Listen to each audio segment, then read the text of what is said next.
Halo semuanya, selamat datang kembali di channel Langit Hitam. Cerita ini bukan tentang hantu yang menampakkan diri tiba-tiba, tapi tentang nama, tentang asal-usul, dan tentang satu kesalahan kecil yang membawa dua orang masuk ke tempat yang seharusnya tidak pernah mereka kenal. Aku ceritakan ini seperti aku duduk di sampingmu sekarang, karena kejadian ini terlalu nyata untuk disebut sekedar dongeng. Hari itu, Andi dan Wisnu pulang kerja lebih cepat dari biasanya. Bukan karena libur, tapi karena proyek di pabrik kayu tempat mereka bekerja dihentikan mendadak. Alat rusak, mandor pulang duluan, dan sore itu terasa kosong. Kosong yang bikin kepala mencari pelarian. Wisnu yang pertama nyeletuk soal mancing. Katanya ada satu spot lama di ujung sungai, dekat perbatasan hutan, yang ikan-ikannya gede dan jarang disentuh orang. Andi tahu tempat itu. Semua orang tahu, tapi tidak semua orang berani ke sana. Sungai itu dikenal dengan nama yang jarang disebut orang keras-keras. Orang kampung menyebutnya batas air, bukan karena batas desa, tapi batas rasa. Di sana, banyak yang merasa seperti diawasi, walau tak pernah melihat apa-apa. Andi awalnya ragu. Bapaknya dulu sering melarang dia main terlalu jauh ke arah hutan. Bukan dengan ancaman, tapi dengan nada serius yang bikin anak kecil langsung diam. Kalau ke sana, jangan pernah bilang nama bapakmu. Begitu pesannya dulu. Wisnu menertawakan itu. Baginya semua larangan tua hanyalah sisa-sisa ketakutan zaman dulu. Mereka bukan bocah lagi. Mereka orang dewasa yang capek kerja, cuma mau mancing, pulang, tidur. Mereka berangkat menjelang sore. Langit belum gelap, tapi matahari sudah turun rendah. Udara di pinggir hutan lebih dingin dari biasanya, dan suara serangga mulai terdengar terlalu cepat, seolah waktu di sana berjalan lebih buru-buru. Perjalanan awalnya biasa saja. Motor mereka diparkir di dekat jalan tanah, lalu dilanjutkan jalan kaki sambil membawa alat mancing. Sungai itu terlihat sama seperti yang Andi ingat. Lebar, tenang, airnya agak kecoklatan, tapi mengalir pelan. Mereka mulai memancing tanpa banyak bicara. Suara air, gesekan dedaunan, dan bau tanah basah mengisi sore itu. Sampai Andi sadar satu hal yang mengganjal. Tidak ada suara burung. Bukan sepi total, tapi seperti ada jeda panjang yang aneh. Wisnu juga menyadarinya, tapi memilih mengabaikan. Mereka terlalu fokus menunggu umpan ditarik ikan. Beberapa menit kemudian, kail Andi bergerak. Tarikannya berat, bukan ikan kecil. Andi berdiri, menahan, dan saat ikan itu hampir muncul, air di sekelilingnya beriak tidak wajar, seperti ada yang bergerak di bawah permukaan, lebih dari satu. Ikan itu akhirnya terlepas, dan bersamaan dengan itu, suara langkah terdengar dari arah hutan. Pelan, teratur, tidak tergesa, seperti orang yang sudah tahu mereka ada di sana sejak lama. "Nyari siapa?" tanyanya pelan. Andi ingin menjawab jujur, tapi tenggorokannya kering. Ada perasaan aneh yang membuatnya menimbang setiap kata, seolah salah bicara sedikit saja bisa membawa masalah besar. Wisnu yang akhirnya bicara. "Cuma mancing, Pak. Nunggu bentar habis itu pulang." Lelaki tua itu mengangguk pelan, lalu matanya beralih ke Andi, menatap lebih lama seolah sedang membaca sesuatu yang Andi sendiri tidak paham. "Kamu anaknya siapa?" tanyanya. Pertanyaan itu membuat Andi refleks ingin menjawab. Nama ayahnya sudah hampir keluar dari mulutnya, sebelum suara bapaknya di masa kecil seperti berbisik di kepalanya. "Jangan pernah bilang nama bapakmu." Andi menelan ludah. "Anaknya orang kampung sebelah," jawabnya asal. Untuk sesaat, dunia terasa berhenti. Angin berhenti bergerak. Air sungai seperti membeku dalam alirannya. Lelaki tua itu menatap Andi lebih dalam, lalu tersenyum tipis. "Sore udah mau habis. Kalian jangan pulang dulu," katanya pelan. Kalimat itu bukan ajakan. Itu terdengar seperti keputusan. Dan saat dua sosok lain muncul dari balik pepohonan, Andi baru sadar satu hal yang membuat dadanya sesak. Jalan setapak tempat mereka datang tadi sudah tidak ada lagi. Disitulah mereka mulai benar-benar tersesat. Bukan di hutan, tapi di sesuatu yang menyerupai desa yang belum sepenuhnya mereka pahami. Andi tidak tahu sejak kapan langkahnya mengikuti langkah lelaki tua itu. Kakinya bergerak sendiri, seolah menolak untuk berhenti. Setiap kali ia mencoba menoleh ke belakang, dadanya terasa sesak. Seperti ada tangan tak terlihat yang menahan kepalanya agar tetap menghadap ke depan. Wisnu berjalan di sampingnya, lebih pucat dari biasanya. Mulutnya beberapa kali terbuka, ingin bertanya, ingin protes, tapi selalu menutup kembali. Ada rasa takut yang sama-sama mereka rasakan, meski tak pernah diucapkan. Jalan tanah yang mereka lewati terasa terlalu rapi untuk disebut jalur hutan. Tidak ada semak yang menghalangi, tidak ada akar besar. Tanahnya padat, seolah sering diinjak banyak orang. Padahal, Andi yakin, tempat ini seharusnya jarang dilewati siapapun. Tak lama kemudian, pepohonan terbuka. Di depan mereka terbentang sebuah desa kecil. Rumah-rumah kayu berjajar rapi, lampu minyak menyala temaram. Asap tipis keluar dari dapur-dapur seperti sore hari biasa di kampung manusia. Terlalu biasa, itulah yang membuatnya terasa salah. Andi mencium bau nasi hangat dan kayu bakar. Bau itu menampa kenangan masa kecilnya, membuat rasa takutnya sedikit mengendur. Tapi justru disitulah bahaya mulai terasa, karena tempat ini terasa terlalu akrab. Beberapa orang keluar dari rumah. Wajah-wajah mereka normal, tidak pucat, tidak menyeramkan. Ada yang tua, ada yang muda, bahkan ada anak kecil yang berlari sambil tertawa kecil, lalu berhenti mendadak saat melihat Andi dan Wisnu. Tawa itu mati seketika. Anak kecil itu mundur perlahan, matanya melebar, lalu berlari masuk rumah tanpa suara. "Kenapa mereka?" bisik Wisnu. Andi tidak menjawab. Ia sibuk memperhatikan satu hal yang membuat tengkuknya meremang. Semua orang menatap Andi, bukan Wisnu. Lelaki tua itu berhenti di tengah desa. "Duduk dulu," katanya singkat. Tanpa sadar, Andi dan Wisnu duduk di bangku kayu panjang di depan sebuah rumah yang lebih besar dari yang lain. Rumah itu tidak dihias apapun, tapi auranya berbeda, berat, seolah udara di sekitarnya lebih padat. Seorang perempuan parubaya keluar membawa 2 cangkir minuman hangat. Aromanya mirip kopi, tapi ada bau tanah basah yang kuat. Cangkir itu diletakkan di depan mereka tanpa sepatah kata. "Minum," katanya. Wisnu hendak menolak, tapi tatapan perempuan itu membuat tangannya gemetar. Akhirnya, ia hanya menunduk. Andi memperhatikan permukaan minuman itu.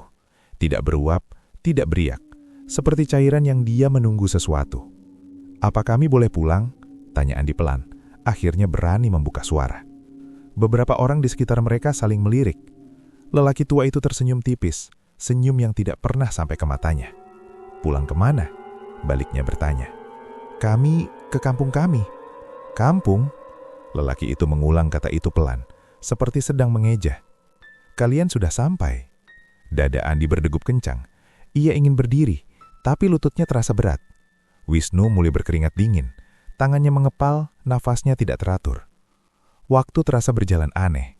Langit tidak gelap, tapi juga tidak terang.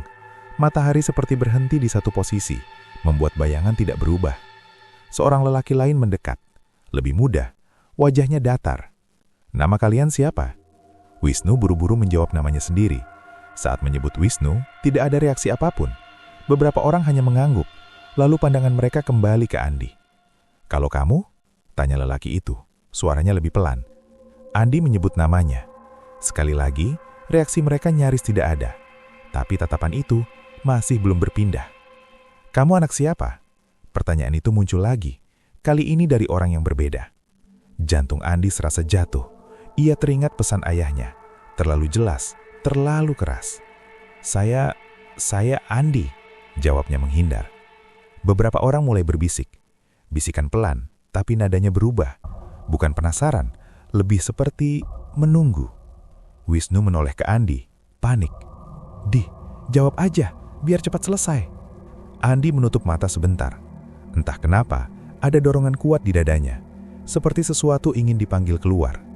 Ia menarik nafas, lalu dengan suara hampir tak terdengar, ia menyebut nama ayahnya. Begitu nama itu keluar, suara desa lenyap. Tidak ada lagi bisikan, tidak ada langkah, tidak ada suara kayu berderit. Semua orang membeku. Beberapa yang berdiri paling dekat mundur 1 langkah. Wajah mereka yang tadinya datar berubah tegang. Bahkan lelaki tua itu mengerutkan keningnya dalam-dalam. "Ulangi," katanya lirih. Andi menggigil. "Ayah saya bernama..." "Cukup." Satu kata itu membuat udara terasa jatuh. Lelaki tua itu menunduk hormat. Bukan ke Andi, tapi ke nama yang baru saja disebut. "Kalau begitu, kalian tidak boleh pergi malam ini." Wisnu menatap Andi dengan wajah hancur. "Apa yang barusan kamu lakukan?" Andi tidak bisa menjawab, karena jauh di dalam dadanya ada rasa yang lebih menakutkan daripada ditahan. Rasa bahwa ayahnya pernah melakukan sesuatu di tempat ini. Dan desa itu masih mengingatnya. Malam akhirnya turun tanpa pernah benar-benar datang. Langit di atas desa itu menggelap, tapi tidak pernah sepenuhnya hitam. Seperti senja yang dipaksa bertahan terlalu lama, membuat mata lelah dan pikiran sulit membedakan waktu. Andi duduk diam di bangku kayu. Tangannya dingin, telapak keringatnya lengket. Di sekelilingnya, orang-orang desa sudah kembali ke rumah masing-masing, tapi pintu-pintu itu tidak pernah benar-benar tertutup. Celah-celah kecilnya seperti mata yang terus mengawasi. Wisnu mulai gelisah. Sejak nama ayah Andi disebut, wajahnya berubah drastis. Tatapannya kosong, nafasnya pendek-pendek. Seperti orang yang sedang menahan mimpi buruk tapi terjaga. "Di, gue ngerasa gak enak," bisiknya. "Sumpah, kepala gue berat." Andi menoleh. Kulit Wisnu terlihat lebih pucat, bukan seperti orang sakit, tapi seperti orang yang sedang ditarik ke tempat lain. Seorang lelaki muda dari desa mendekat perlahan. Langkahnya nyaris tanpa suara. Ia jongkok di depan Andi, menatapnya dengan ekspresi yang sulit dibaca. "Mirip," katanya pelan. "Mirip siapa?" tanya Andi. "Mirip orang yang dulu datang ke sini, sendirian." Dada Andi terasa dihantam. "Baba saya." Lelaki itu tidak langsung menjawab. Ia menoleh ke kanan-kiri, memastikan tak ada orang lain yang mendengar. "Nama ayahmu tidak pernah disebut di sini," katanya akhirnya. "Bukan karena kami lupa, tapi karena kami takut mengingatnya." Andi merasakan tenggorokannya tercekak. "Takut kenapa?" Lelaki itu berdiri, lalu memberi isyarat agar Andi ikut. Wisnu hendak bangkit, tapi kakinya gemetar hebat. "Dia tidak bisa ikut," kata lelaki itu singkat. "Temanmu sudah terlalu dekat." Kata-kata itu membuat Andi panik. "Dekat ke apa?" Lelaki itu tidak menjawab. Ia berjalan menuju sebuah rumah di ujung desa. Rumah kayu tua, lebih rendah dari yang lain, dengan bau tanah dan besi karat yang kuat. Di dalam rumah itu gelap. Hanya ada satu lampu minyak kecil di tengah ruangan. Dindingnya penuh bekas goresan, bukan ukiran, tapi seperti bekas kuku. "Andi," lelaki itu menyebut namanya pelan. "Ayahmu dulu masuk ke desa ini bukan sebagai tamu." Andi menelan ludah. "Terus sebagai apa?" "Sebagai orang yang meminta." Lampu minyak bergoyang pelan. Bayangan di dinding bergerak tidak wajar. "Dia berjanji," kata lelaki itu lanjut, "bahwa garis keturunannya tidak akan kembali ke sini." "Anda bohong," suara Andi bergetar. "Saya tidak pernah tahu apa-apa." "Itulah sebabnya desa ini marah dan takut," jawabnya lirih. "Karena kamu datang tanpa tahu." Tiba-tiba terdengar suara jeritan pendek dari luar. Suara Wisnu. Andi langsung berdiri. "Apa yang kalian lakukan ke teman saya?" Lelaki itu menahan Andi dengan satu tangan. Sentuhannya dingin seperti kayu basah. "Temanmu sedang dipanggil," katanya datar. "Dia tidak punya nama yang kami ingat, jadi dia mudah." Andi meronta. "Kalau mau ambil, ambil saya." Kalimat itu membuat lelaki itu terdiam. Matanya melebar sedikit. "Kamu benar-benar anaknya," katanya lirih. Andi terlepas dan berlari keluar rumah. Di tengah desa, Wisnu terduduk di tanah, dikelilingi beberapa orang. Matanya terbuka, tapi tidak fokus. Bibirnya bergerak, menyebut sesuatu yang tidak dimengerti. Andi mendekat. Ia berlutut dan memegang bahu Wisnu. "Nu, lihat gue Andi." Wisnu menoleh perlahan. "Di, mereka manggil nama bokap gue, tapi suaranya bukan suara orang." Darah Andi serasa membeku. "Nama bokap loh? Disebut terus-menerus, kayak dia ada di sini." Orang-orang desa mulai berkumpul. Wajah mereka tegang, tidak lagi dingin, takut, benar-benar takut. Lelaki tua yang pertama mereka temui muncul kembali. Tatapannya kini berat. Kesalahan sudah terjadi 2 kali. Sekarang harus ada yang tinggal, agar keseimbangan tidak runtuh. Andi berdiri perlahan. "Kalian mau apa?" Lelaki tua itu menatap Andi lurus-lurus. "Kami mau menagih janji ayahmu." Dan di saat itu, Andi sadar satu hal yang membuat lututnya lemas. Desa ini tidak menahan mereka karena benci, tapi karena takut akan sesuatu yang pernah ayahnya lakukan. Andi berdiri di tengah desa dengan napas yang terasa pendek. Api lampu minyak bergoyang pelan di sekelilingnya, seperti mata yang berkedip satu persatu. Orang-orang desa membentuk lingkaran longgar, menjaga jarak, tapi jelas tidak memberi ruang untuk lari. Wisnu masih duduk di tanah. Tatapannya kosong, seperti sedang melihat sesuatu yang jauh di balik desa ini. Bibirnya berhenti bergerak, tapi wajahnya semakin asing bagi Andi. "Apa yang ayah saya janjikan?" tanya Andi akhirnya. Suaranya serak, nyaris tidak terdengar. Lelaki tua itu melangkah maju. Setiap langkahnya terdengar jelas, walau tanah di bawah kakinya tidak berkerikil. "Ayahmu datang ke sini saat dia putus asa," katanya. "Lebih putus asa daripada kamu sekarang." Andi menelan ludah. Ia teringat cerita lama tentang ayahnya yang pernah menghilang berhari-hari sebelum Andi lahir. Keluarga selalu bilang ayahnya tersesat di hutan dan ditemukan warga. Tapi tidak ada yang pernah menjelaskan bagaimana. "Dia datang membawa ketakutan," lanjut lelaki tua itu. "Dan ketakutan adalah pintu paling mudah ke desa ini." Salah satu perempuan desa maju membawa sebuah kain lusuh. Di dalamnya terbungkus sesuatu yang keras dan memanjang.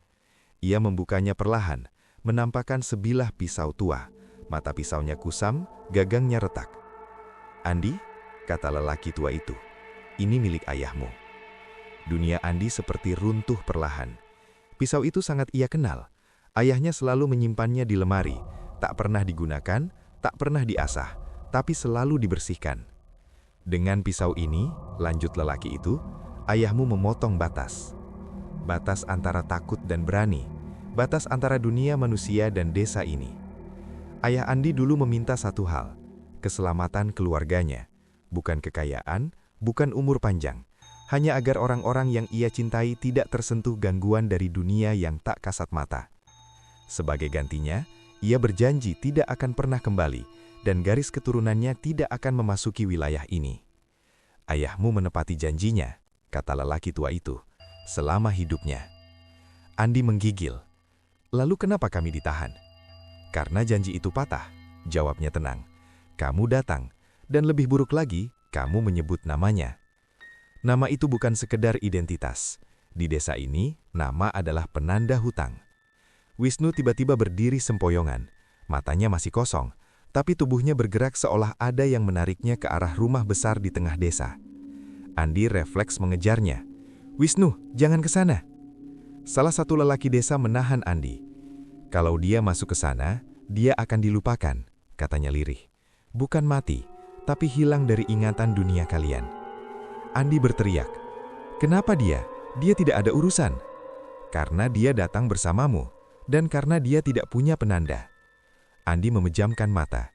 Dadanya terasa sobek. Semua ini terjadi karena satu kesalahan kecil, menyebut nama yang seharusnya disimpan. "Ada cara lain?" tanyanya putus asa. Lingkaran orang-orang desa mengecil. Wajah mereka tidak kejam, justru penuh kehati-hatian, seperti orang yang juga tidak ingin melakukan ini. "Ada," kata lelaki tua itu akhirnya. "Seseorang harus tinggal untuk menggantikan janji yang rusak." Kata-kata itu menggantung berat di udara. "Siapa?" tanya Andi, meski ia sudah tahu jawabannya. Lelaki tua itu menatapnya dalam, yang menyebut nama dan yang membawa darahnya. Andi mengangguk pelan. "Kalau saya tinggal, Wisnu boleh pulang?" "Boleh," jawab lelaki tua itu tanpa ragu. "Tapi kamu tidak akan pernah diingat sebagai orang yang hilang. Kamu akan terhapus perlahan." Andi menoleh ke Wisnu. Temannya itu kini berdiri tepat di ambang rumah besar. Satu langkah lagi untuk benar-benar hilang. Andi melangkah maju. "Ambil saya." Wisnu tiba-tiba menoleh. Untuk sesaat matanya kembali fokus. "Dih, jangan. Gue takut lupa siapa diri gue." Andi tersenyum tipis. "Gue juga." Lampu-lampu minyak meredup bersamaan. Angin dingin berhembus dari arah hutan, membawa bau tanah, dan sesuatu yang lebih tua dari ingatan manusia. Dan saat Andi melangkah ke tengah lingkaran desa, satu hal terlintas jelas di pikirannya.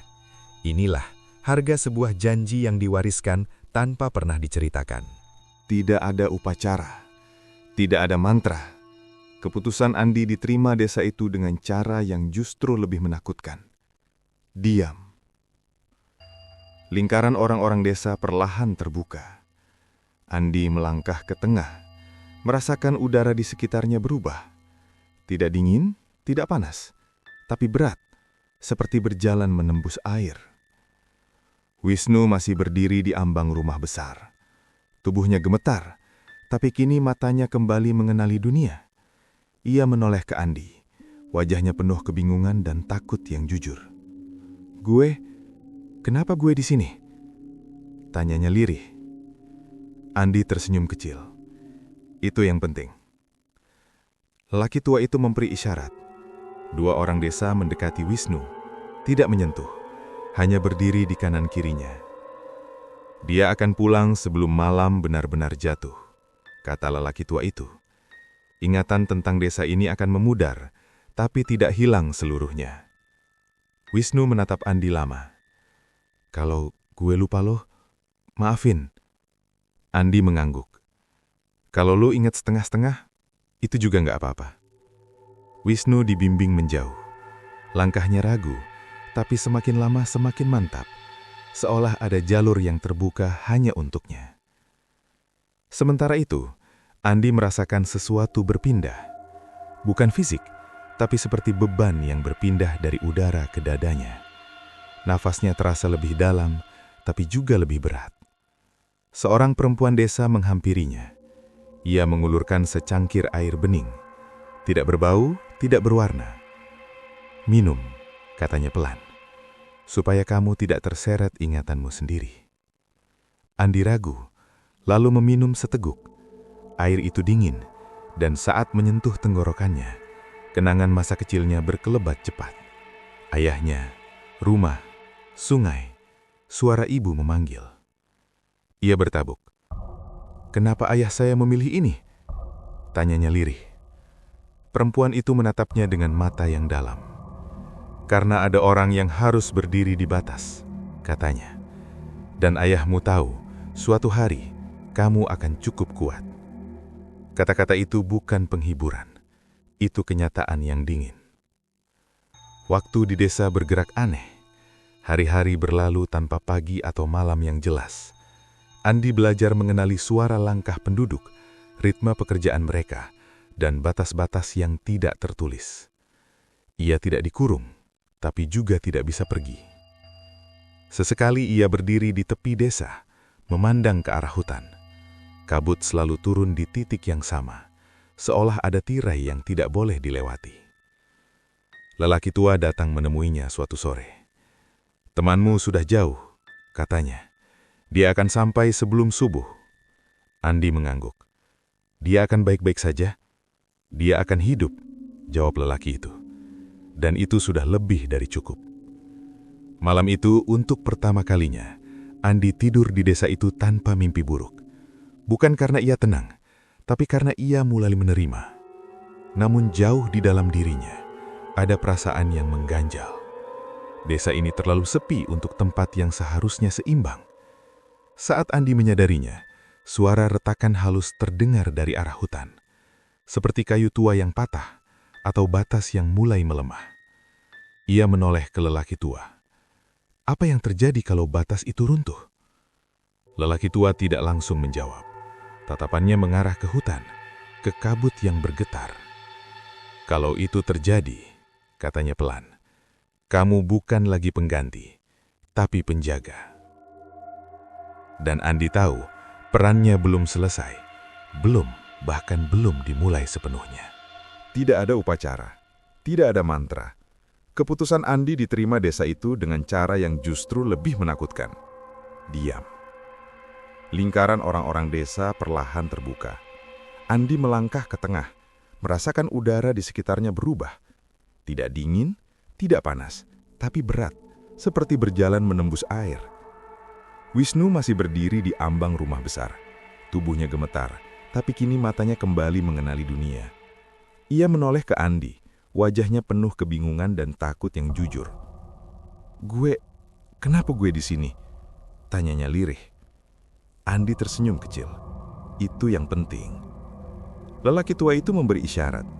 2 orang desa mendekati Wisnu, tidak menyentuh, hanya berdiri di kanan kirinya. Dia akan pulang sebelum malam benar-benar jatuh, kata lelaki tua itu. Ingatan tentang desa ini akan memudar, tapi tidak hilang seluruhnya. Wisnu menatap Andi lama. Kalau gue lupa lo, maafin. Andi mengangguk. Kalau lo ingat setengah-setengah, itu juga nggak apa-apa. Wisnu dibimbing menjauh. Langkahnya ragu, tapi semakin lama semakin mantap. Seolah ada jalur yang terbuka hanya untuknya. Sementara itu Andi merasakan sesuatu berpindah. Bukan fisik, tapi seperti beban yang berpindah dari udara ke dadanya. Nafasnya terasa lebih dalam, tapi juga lebih berat. Seorang perempuan desa menghampirinya. Ia mengulurkan secangkir air bening. Tidak berbau, tidak berwarna. Minum, katanya pelan. Supaya kamu tidak terseret ingatanmu sendiri. Andi ragu, lalu meminum seteguk. Air itu dingin, dan saat menyentuh tenggorokannya, kenangan masa kecilnya berkelebat cepat. Ayahnya, rumah, sungai, suara ibu memanggil. Ia terbatuk. Kenapa ayah saya memilih ini? Tanyanya lirih. Perempuan itu menatapnya dengan mata yang dalam. Karena ada orang yang harus berdiri di batas, katanya. Dan ayahmu tahu, suatu hari kamu akan cukup kuat. Kata-kata itu bukan penghiburan, itu kenyataan yang dingin. Waktu di desa bergerak aneh. Hari-hari berlalu tanpa pagi atau malam yang jelas. Andi belajar mengenali suara langkah penduduk, ritme pekerjaan mereka, dan batas-batas yang tidak tertulis. Ia tidak dikurung, tapi juga tidak bisa pergi. Sesekali ia berdiri di tepi desa, memandang ke arah hutan. Kabut selalu turun di titik yang sama, seolah ada tirai yang tidak boleh dilewati. Lelaki tua datang menemuinya suatu sore. Temanmu sudah jauh, katanya. Dia akan sampai sebelum subuh. Andi mengangguk. Dia akan baik-baik saja? Dia akan hidup, jawab lelaki itu. Dan itu sudah lebih dari cukup. Malam itu untuk pertama kalinya, Andi tidur di desa itu tanpa mimpi buruk. Bukan karena ia tenang, tapi karena ia mulai menerima. Namun jauh di dalam dirinya, ada perasaan yang mengganjal. Desa ini terlalu sepi untuk tempat yang seharusnya seimbang. Saat Andi menyadarinya, suara retakan halus terdengar dari arah hutan, seperti kayu tua yang patah atau batas yang mulai melemah. Ia menoleh ke lelaki tua. Apa yang terjadi kalau batas itu runtuh? Lelaki tua itu tidak langsung menjawab. Tatapannya mengarah ke hutan, ke kabut yang bergetar. Kalau itu terjadi, katanya pelan, kamu bukan lagi pengganti, tapi penjaga. Dan Andi tahu, perannya belum selesai, belum bahkan dimulai sepenuhnya. Andi berdiri tepat di atas lubang itu. Tidak ada angin, tidak ada suara. Bahkan detak jantungnya sendiri terasa menjauh, seperti sedang didengarkan dari tempat lain. Ia menutup mata. Bukan untuk menguatkan diri, tapi karena wajah-wajah dari hidup lamanya mulai datang satu persatu, seperti tamu yang tahu mereka harus segera pergi. Wajah ibunya muncul paling awal. Tidak jelas, tidak utuh. Hanya senyum lelah yang selalu muncul setiap kali Andi pulang larut. Senyum itu bergetar, lalu memudar, seolah dielap oleh kabut. Lalu wajah ayahnya. Bukan ayah yang sering marah atau diam, tapi ayah yang duduk sendirian di teras saat malam, menatap gelap tanpa berkata apa-apa. Kini Andi mengerti. Ayahnya bukan sedang melamun, tapi menjaga jarak dari sesuatu yang selalu memanggil. Maaf, bisik Andi. Entah untuk siapa. Saat ia membuka mata, lubang itu tampak lebih dalam. Bukan secara fisik, tapi secara rasa. Seperti jurang yang tidak menelan tubuh, melainkan jejak keberadaan. Lelaki tua dan perempuan paruh baya berdiri di belakangnya. Tidak ada paksaan, tidak ada sentuhan. Mereka tahu, Keputusan ini hanya sah jika diambil dengan sadar. Andi melangkah maju satu langkah. Dunia tidak runtuh. Tidak ada gempa, tidak ada teriakan. Justru desa itu menghela napas panjang, seperti seseorang yang akhirnya bisa tidur setelah bertahun-tahun terjaga. Lampu-lampu minyak menyala kembali, lebih stabil. Kabut di tepi desa berhenti berdenyut dan perlahan mundur, kembali ke tempatnya semula. Andi masih berdiri, masih bernafas, masih ada, tapi sesuatu sudah pergi. Ia mencoba mengingat nama lengkapnya. Hanya sebagian yang muncul, sisanya seperti tertutup kain tipis.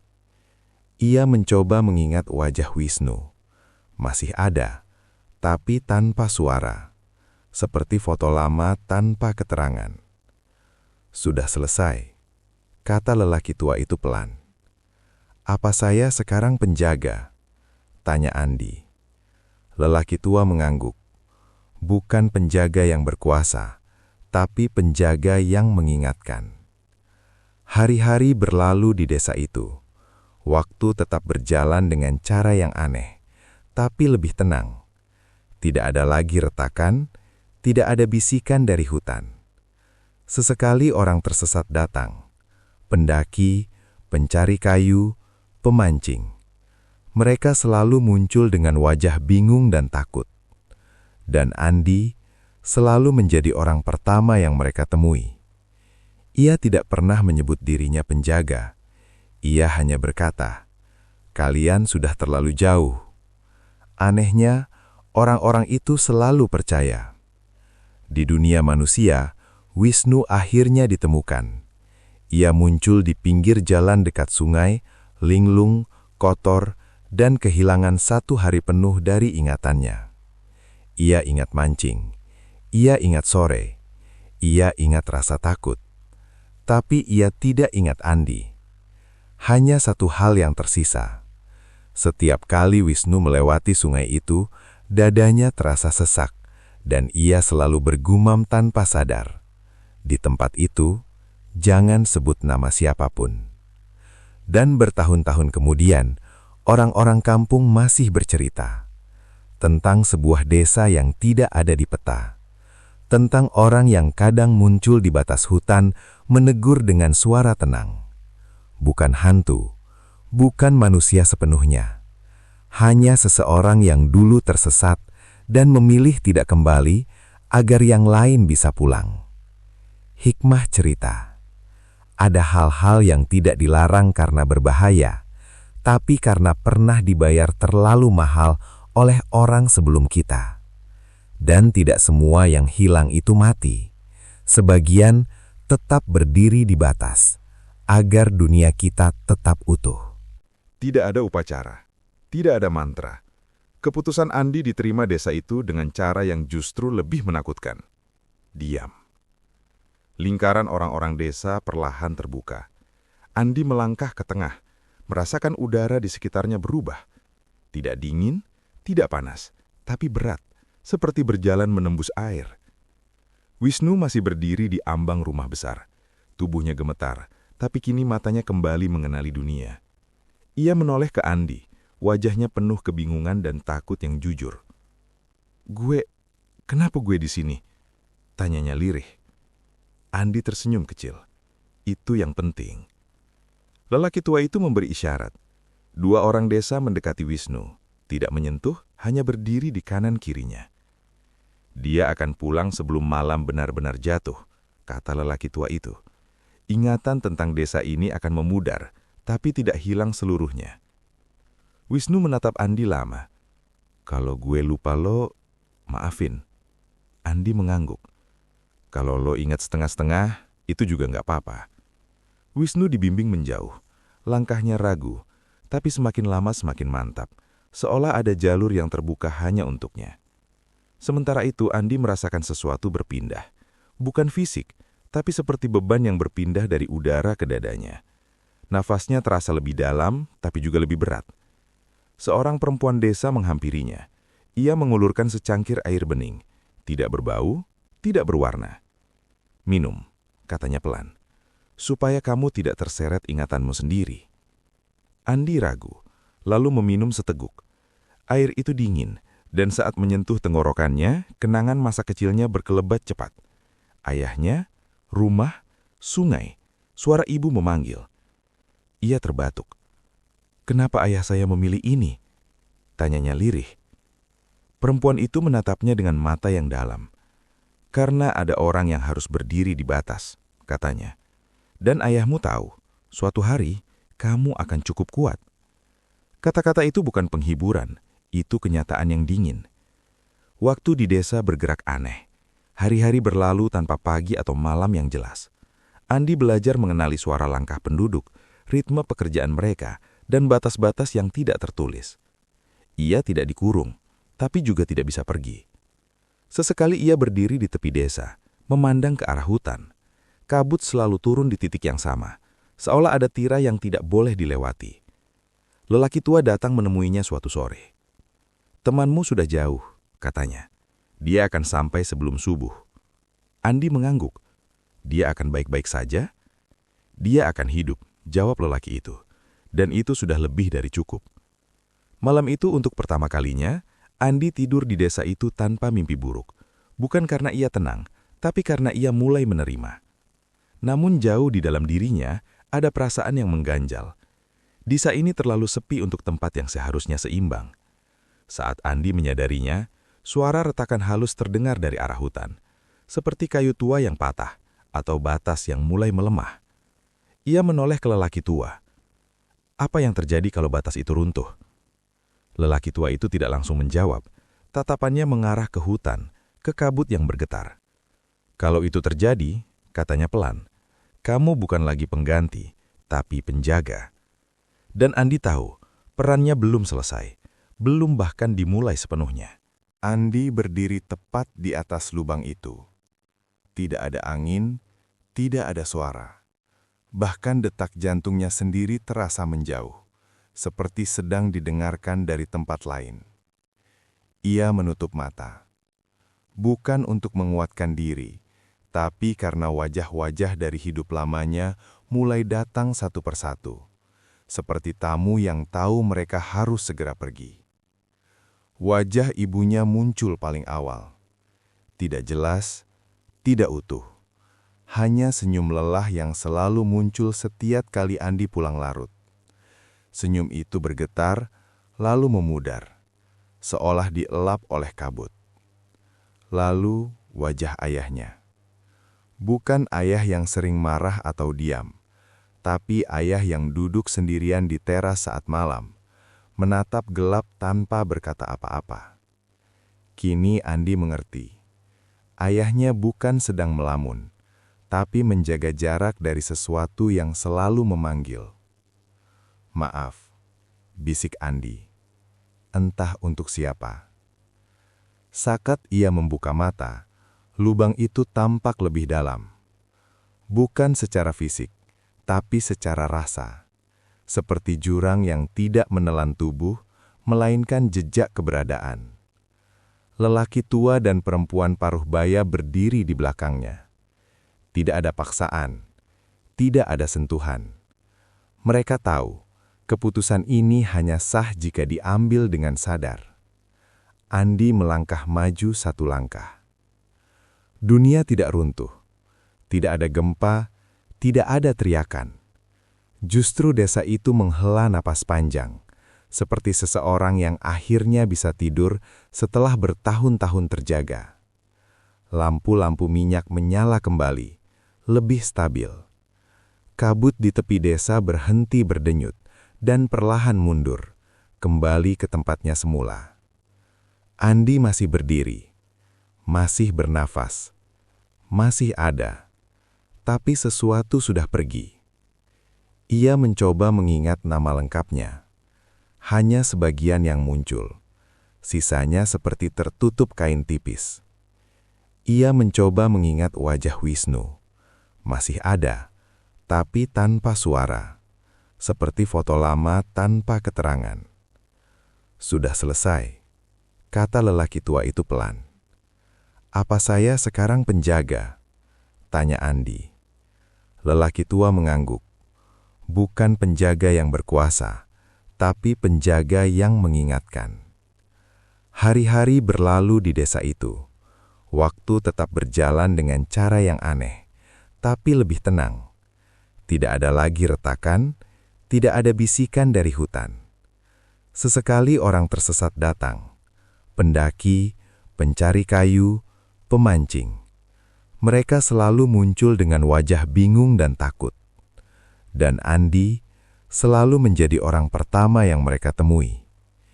Ia tidak pernah menyebut dirinya penjaga. Ia hanya berkata, "Kalian sudah terlalu jauh." Anehnya, orang-orang itu selalu percaya.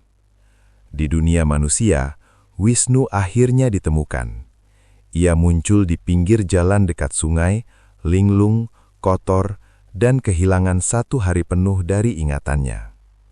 Ia ingat mancing, ia ingat sore, ia ingat rasa takut. Tapi ia tidak ingat Andi. Hanya satu hal yang tersisa. Setiap kali Wisnu melewati sungai itu, dadanya terasa sesak, dan ia selalu bergumam tanpa sadar. Di tempat itu, jangan sebut nama siapapun. Dan bertahun-tahun kemudian, orang-orang kampung masih bercerita tentang sebuah desa yang tidak ada di peta. Tentang orang yang kadang muncul di batas hutan menegur dengan suara tenang. Bukan hantu, bukan manusia sepenuhnya. Hanya seseorang yang dulu tersesat dan memilih tidak kembali agar yang lain bisa pulang.